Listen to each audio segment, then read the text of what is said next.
Muito bem, são 9h17, horário de Brasília. Sejam todos muito bem-vindos a mais uma edição do Coliseu da Guardiã, em imagem e som, aqui na guardiandanoticia.com, a maior rádio digital com jornalismo regional do estado de São Paulo.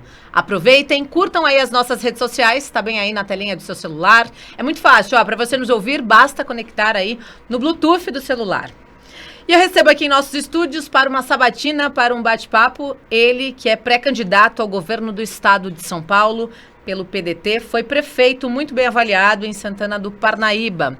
Seja muito bem-vindo, Elvis César. Bom dia, Gabi, bom dia a todos os ouvintes, é uma grande satisfação estar no seu programa, compartilhar aqui com o ABC, com todo o estado de São Paulo, esse bate-papo gostoso.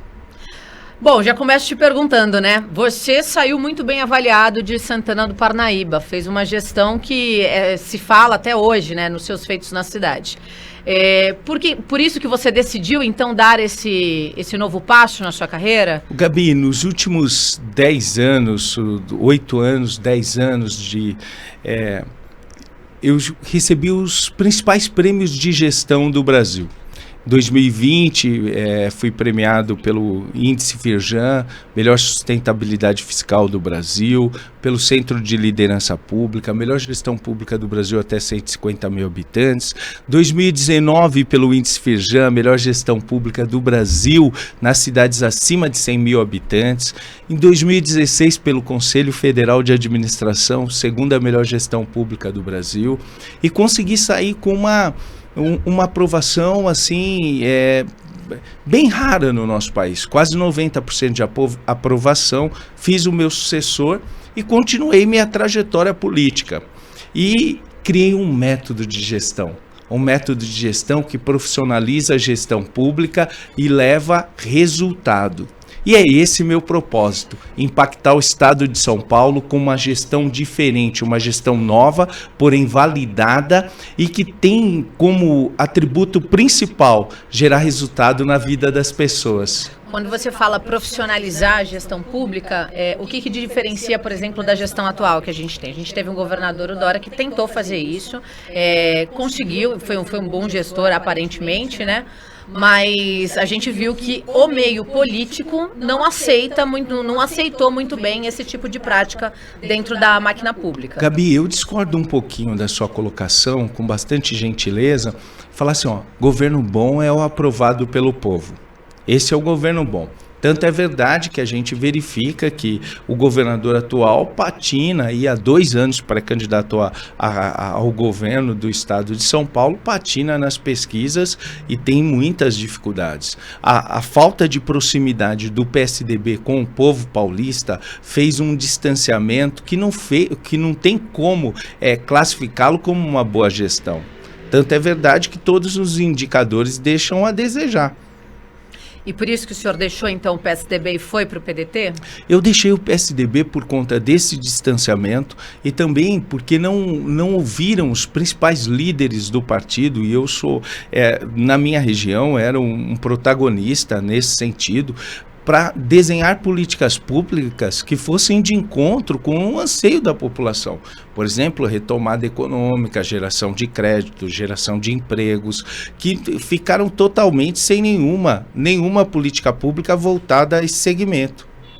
Você, na sua avaliação, o que você acha que faltou, então, para que essa gestão decolasse? Uma série de ingredientes. Uma priorização na educação, uma gestão melhor na saúde, uma retomada econômica da mesma força, com a mesma virtude com que fechou as atividades, retomar com a geração de crédito.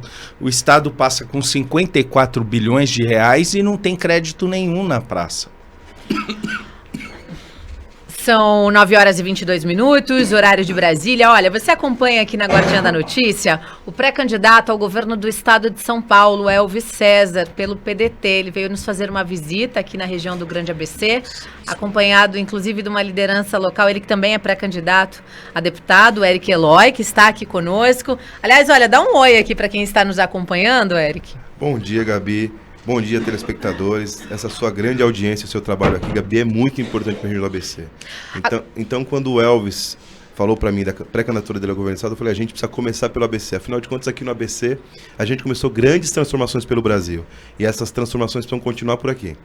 Agora, Eric, me conta um pouquinho dessa agenda. Como é que vai ser hoje o dia, então, do pré-candidato? Gabi, a gente tem uma importância política no ABC, como eu já falei, gigante. Então a gente vai...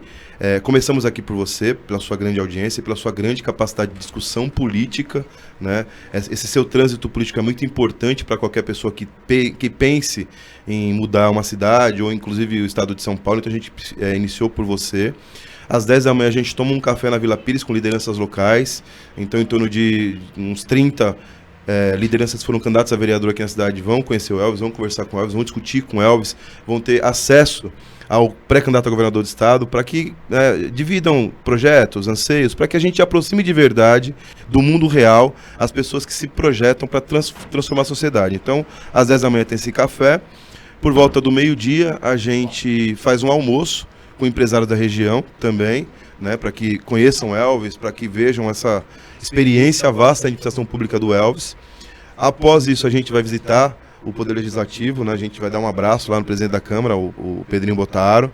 Então o Elvis vai fazer a abertura dos trabalhos do Legislativo Andreense, vai conhecer os vereadores da cidade. Vamos dar um abraço também no nosso vereador da cidade, o Zezão, que é muito importante falar da liderança do Zezão aqui na cidade, do PDT. Depois, por volta das 16 horas, a gente vai visitar o Diário do Grande ABC. Então o Elvis vai dar lá uma grande entrevista, né, vai fazer entrevista para quarta-feira, o dia de amanhã, imagino eu, e depois na sequência uma live. E a gente finaliza, Gabi, a agenda de hoje às 19 horas, né, na Universidade Anhanguera de Santo André, que é a maior universidade do ABC.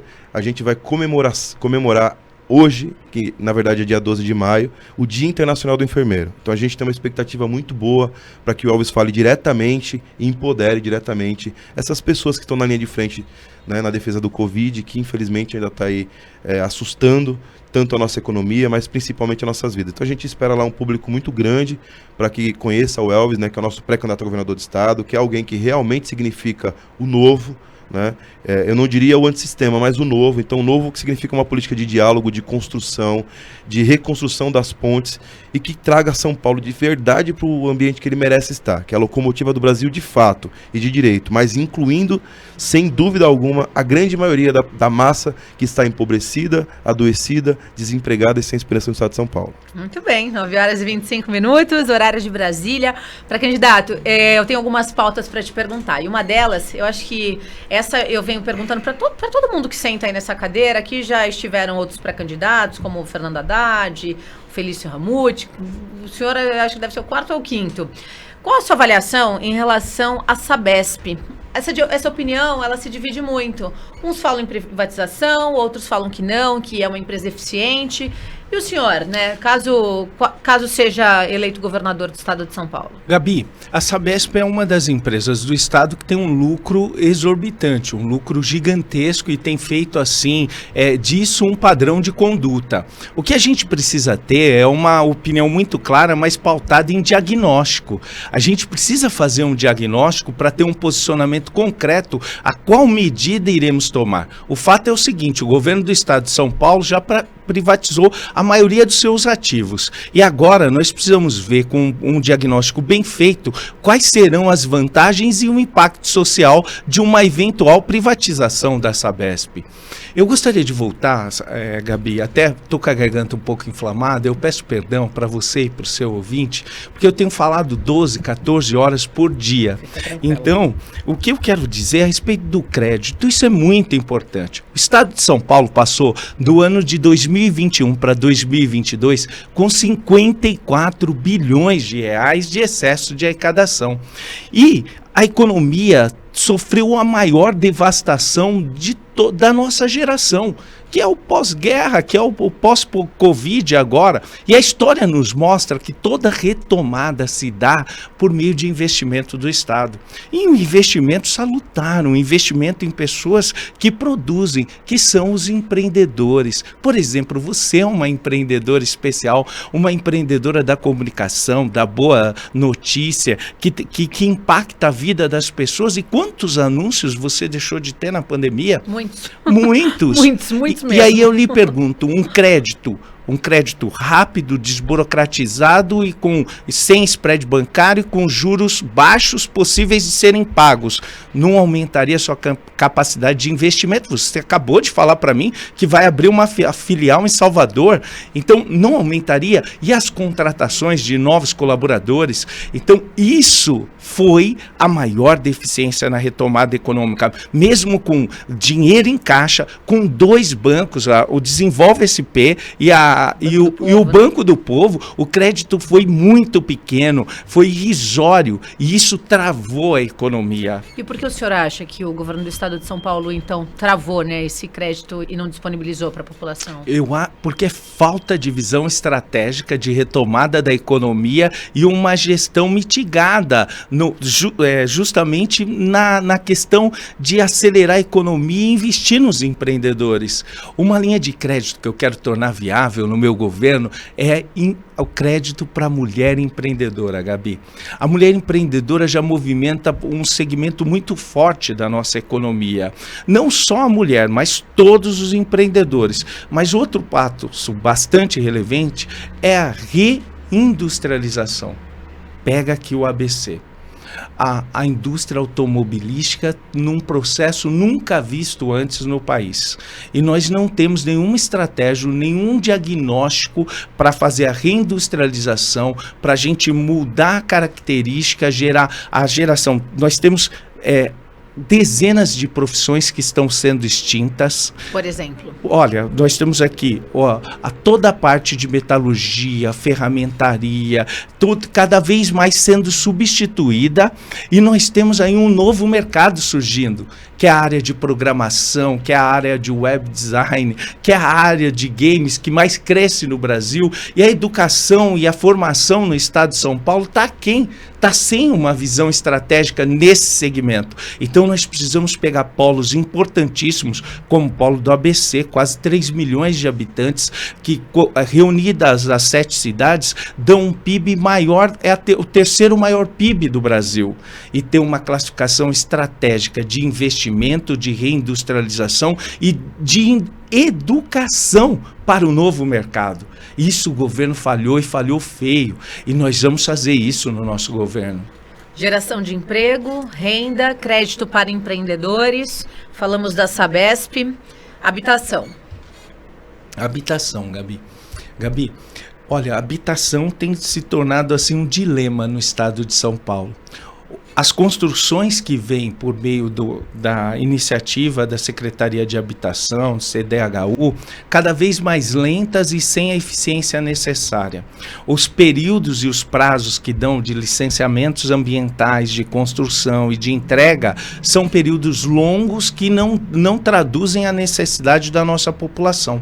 Qual é a ferramenta número 1? E o Estado começou a fazer isso agora. Em maio ele fez um edital. Qual é o edital? o edital de chamamento de obras que estão sendo particulares, que estão sendo entregues, que não foram vendidas ainda. E aí o Estado entra com a participação do pagamento de 40% da entrada e já financia diretamente para o mutuário. Isso é eficiência, isso é a diferença. Então são ações de curto, médio e longo prazo que podem diminuir o déficit. O maior déficit habitacional do estado de São Paulo se dá na região metropolitana, aqui no ABC, nas 39 cidades que compõem quase 23 milhões de habitantes. E o segundo na Baixada Santista, que tem pouquíssimos empreendimentos e sem nenhuma eficiência, sem nenhuma entrega. Para candidato, é possível a gente imaginar que o estado de São Paulo, o maior estado da União, o estado mais rico da União, existem pessoas morando ainda em palafitas, existem áreas que não estão regularizadas e pessoas que não têm acesso à água, que não têm acesso à energia? Como é que seria resolvido? Porque, por exemplo, às vezes a água a Sabesp, por exemplo, né, a empresa quer fornecer o serviço de água, esgoto, a Enel quer fornecer energia, mas não pode porque a área não é regularizada. O que poderia ser feito nesse caso? Gabi, você tocou numa dor da nossa sociedade e do nosso estado.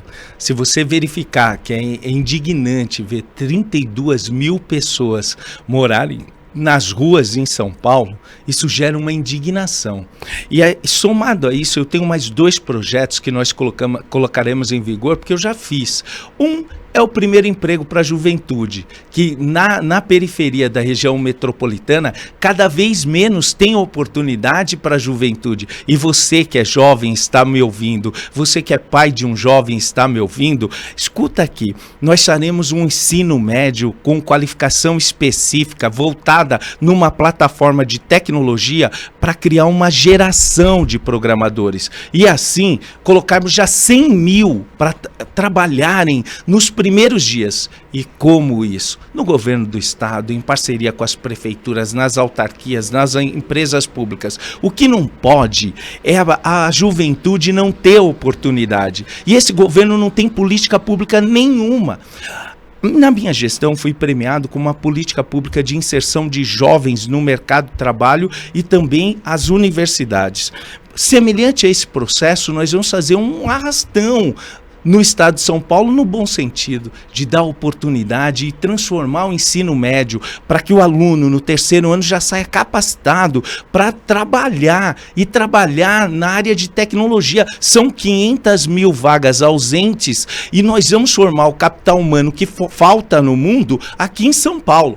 E vamos combater a miséria, como você bem ressaltou. De que forma? Com um projeto específico de frente de trabalho que pega aquelas pessoas que estão inscritas, você que está nos assistindo, nos ouvindo, que está inscrito no Cade Único com 1, 2, 3 anos até, sem recolocação no mercado de trabalho, nós vamos abrir 200 mil vagas separadamente, de acordo com o diagnóstico, atender o estado de São Paulo, a região metropolitana, de modo a reinseri-la num trabalho de frente de trabalho, qualificação profissional e após um ano, dar uma oportunidade, reinserir essa pessoa com dignidade no mercado. Eu fiz isso com milhares de famílias e eu quero lhe dizer o seguinte, o povo do estado de São Paulo, ele não quer cesta, ele quer uma oportunidade. É um povo de trabalho, um povo que faz acontecer. E quando você fala a questão do saneamento, isso é uma falta de estruturação. Primeiro, as invasões. As invasões em áreas aqui do ABC são cada vez mais constantes. E elas prejudicam o meio ambiente de forma sobrenatural. Temos que ter um controle da polícia ambiental nesse sentido. E o ponto número 2 é a regularização. A regularização fundiária ou desses imóveis é um propósito. Eu fiz a maior regularização fundiária do estado de São Paulo. 40 mil imóveis. 40 mil imóveis saíram escriturados, 20 mil agora escriturados e registrados gratuitamente. Regularização de loteamentos clandestinos, ocupações, enfim, que foram regularizadas. E isso gera segurança jurídica, valorização do bairro, implementação de políticas públicas de saneamento básico, educação, saúde, transporte coletivo, e é isso que nós precisamos fazer. Agora o Estado tem uma preocupação mitigada nesse assunto, e qual que é? Uma preocupação preocupação menor, porque ele só vai cuidar da regularização. A cidade que chega, o município que é o responsável por tudo. Então, essa liturgia, ou seja, esse processo lento que vem sendo feito, precisa estar lá. O Estado, ele vem há 20 e poucos anos sendo administrado pela mesma base de gestão. Isso, em alguns momentos foi bom, em outros gerou um comodismo e uma repetição de protocolos que precisa ser reinventado. Nós precisamos hoje de atitude no governo do Estado de São Paulo, de ações práticas e imediatas que possam mudar esse tratamento, sobretudo no combate à miséria. Para candidato, já que o senhor falou sobre atitude, eu queria que o senhor falasse um pouquinho então sobre a segurança pública, né, aqui no Estado de São Paulo. O senhor falou muito aí sobre trabalhadores, que o povo do Estado é um povo trabalhador. Isso. E é aquele povo que pega o trem às 4 horas da manhã, que pega um ônibus às 5 horas da manhã e tem seu celular roubado. Como é que qual seria a solução para a segurança aqui em São Paulo? Passa pela retomada da economia, sem dúvida alguma. Mas eu tenho falado aqui, e às vezes você está me assistindo, aí você fala, poxa, mas como é doce são essas palavras? De forma alguma. Tudo que eu estou falando aqui eu já fiz. Olha, inclusive a minha cidade é a cidade mais segura do estado de São Paulo, segundo a Urbansist. E há 8 anos, a mais segura da região metropolitana do estado. Então, em segurança pública, nós temos uma expertise de estudo contínuo. E o que está faltando aqui? Policiais. Olha, Gabi, o déficit de policiais militares nunca foi tão grande no estado. O efetivo nunca foi tão pequeno. A precariedade da polícia civil é algo, assim, inigualável. Você vai numa delegacia, não tem escrivãs, não tem investigadores, não tem delegado de plantão. Cada vez mais foi enxuto os plantões 24 horas nas delegacias. O déficit de policiais civis chega a 15 mil policiais. É uma coisa impressionante nesse sentido. Outra coisa, o trabalho conjunto com as guardas municipais. Isso é uma coisa que tem gerado uma deficiência muito grande. A sobreposição de polícias. Nós precisamos fazer um modelo novo. E qual é? Em primeiro lugar, o Estado precisa investir na polícia, contratar policiais militares, policiais civis, fazer um diagnóstico rápido, preciso e verdadeiro para melhora dos salários, não é, Eric? Verdadeiro, para melhorar os salários. Não com piada, com brincadeira de dobrar salário. Quem consegue dobrar o próprio salário? Isso não é possível, mas com melhoramentos contínuos para valorizar, para estimular a função. Ponto número 3, fazer uma central de inteligência. Não em Santo André, não em São Bernardo, não, em toda a região do ABC. E essa central de inteligência precisa ter cercas virtuais que controlam o acesso de todas as entradas e saídas dos municípios, para que assim nós tenhamos um policiamento inteligente, dissipado no território, que possa dar a atenção necessária e gerar segurança, a sensação de segurança. Mais do que isso, um bônus ao investimento da Guarda Municipal. Qual é o investimento do Estado nas guardas municipais? Zero.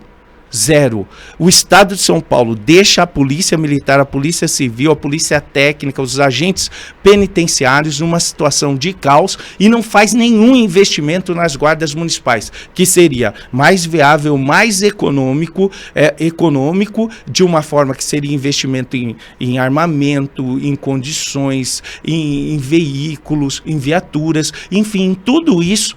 Isso ajudaria muito a estruturação das guardas.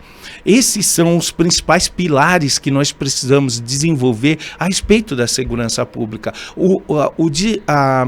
O aumento drástico da miséria faz essa busca, infelizmente, pelo furto e roubo de celulares. Isso a gente está vendo. Quando você vê 32 mil pessoas morarem nas ruas em São Paulo, você fica indignado. Olha o problema da Cracolândia. E eu vejo, às vezes, o governador falar, não, no que cabe a minha parte. Não é.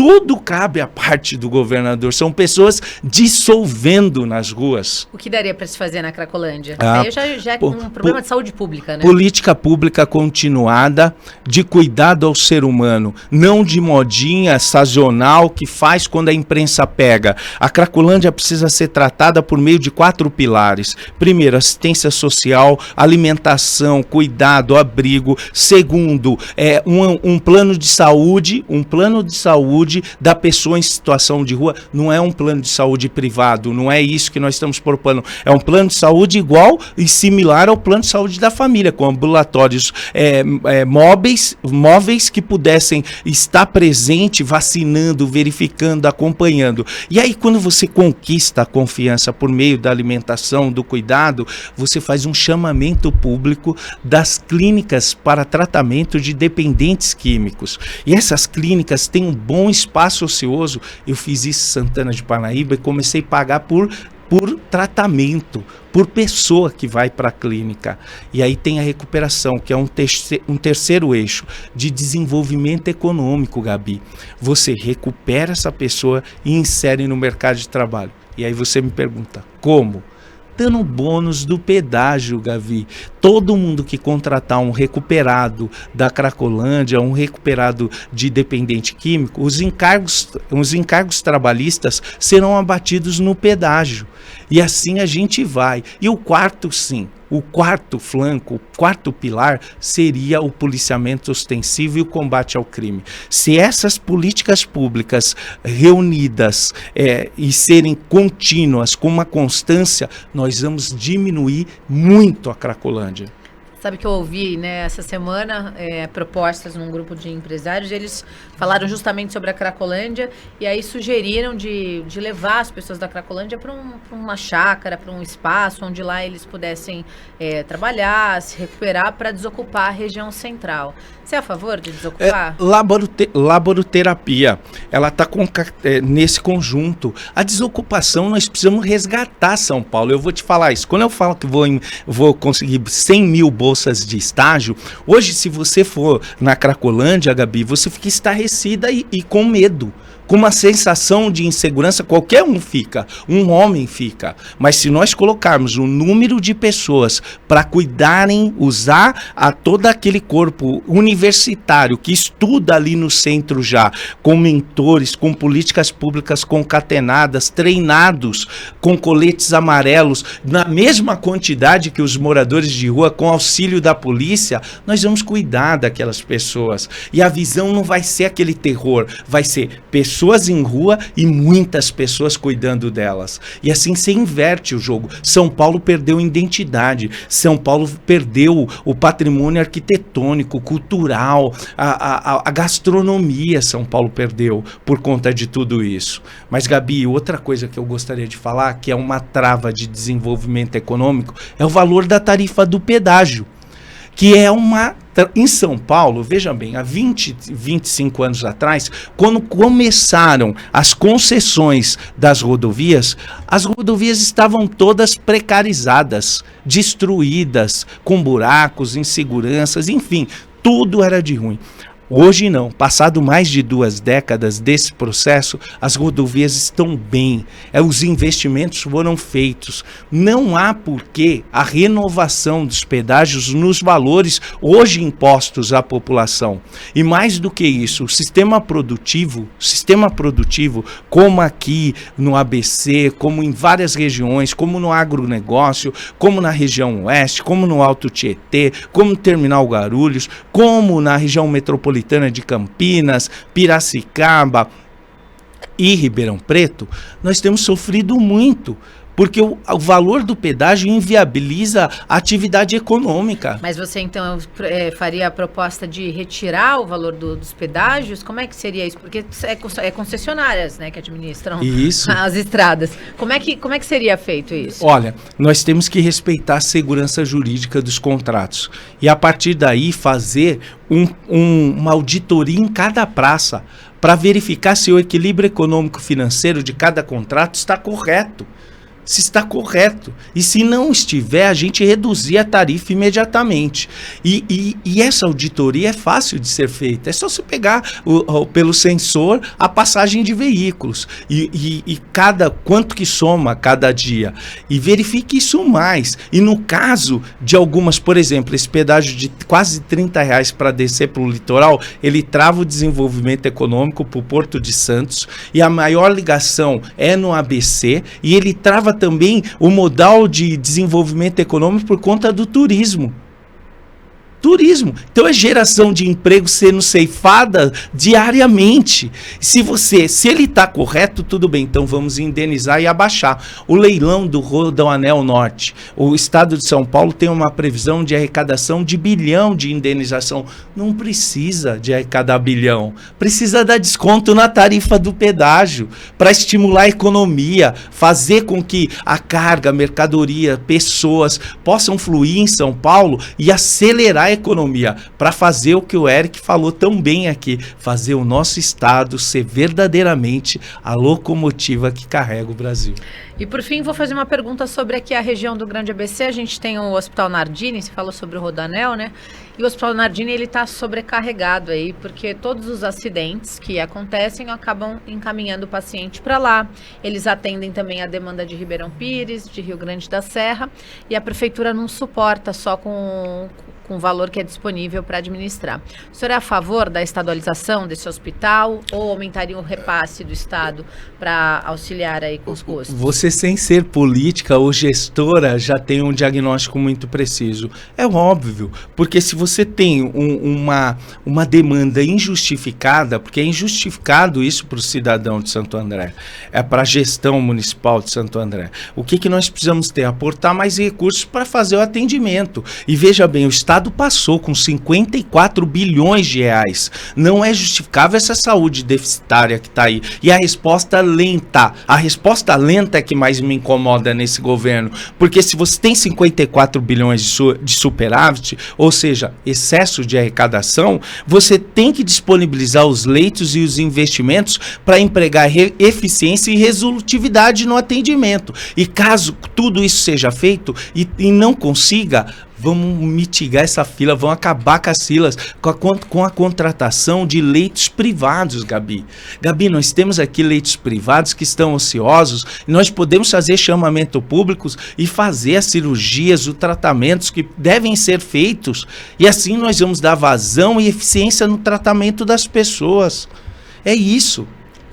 9h48, Elvis César, pré-candidato ao governo do estado de São Paulo pelo PDT, batendo esse papo aqui conosco. Suas considerações finais, por favor. Olha, eu gostaria de agradecer a oportunidade, falar que nós temos aqui um grande representante para a Câmara, para o Congresso, que é o Eric Eloy, que está aqui, é nosso pré-candidato a deputado federal, que tem lutado muito pela saúde, lutado pelo ABC, e isso é muito importante para nós, e eu quero agradecer a oportunidade de falar com você. Você que quer um governo novo, uma estratégia nova, um governo que quebre os paradigmas e que saia dessa situação de comodismo. Eu sou o Elvis César, pré-candidato ao governo do estado de São Paulo pelo PDT. Já fui considerado o melhor prefeito do Brasil. Já tive números e políticas públicas diferenciadas. E hoje, com 45 anos, estou preparado para aceitar esse desafio e me colocar à disposição para a gente fazer uma gestão de São Paulo que você merece. Muito obrigado. Quer saber mais a respeito da minha pessoa? @Elvis César Oficial. Obrigada, viu? Boa sorte para você. Eu que agradeço, Gabi. Deus abençoe. Amém. Você também, Eric. Obrigada. Volta para contar sua história aqui, que eu quero saber por que agora você quer ser deputado federal. Obrigada a você que nos acompanharam aqui em nossa audiência. Até o meio-dia, o melhor do Flashback a cada 30 minutos, os nossos boletins com jornalismo regional. E às 11 horas da manhã tem o prefeito Paulo Serra fazendo um balanço dos 500 anos, dos 500 dias, olha, 500 anos, dos 500 dias de governo. Até mais. 500 anos.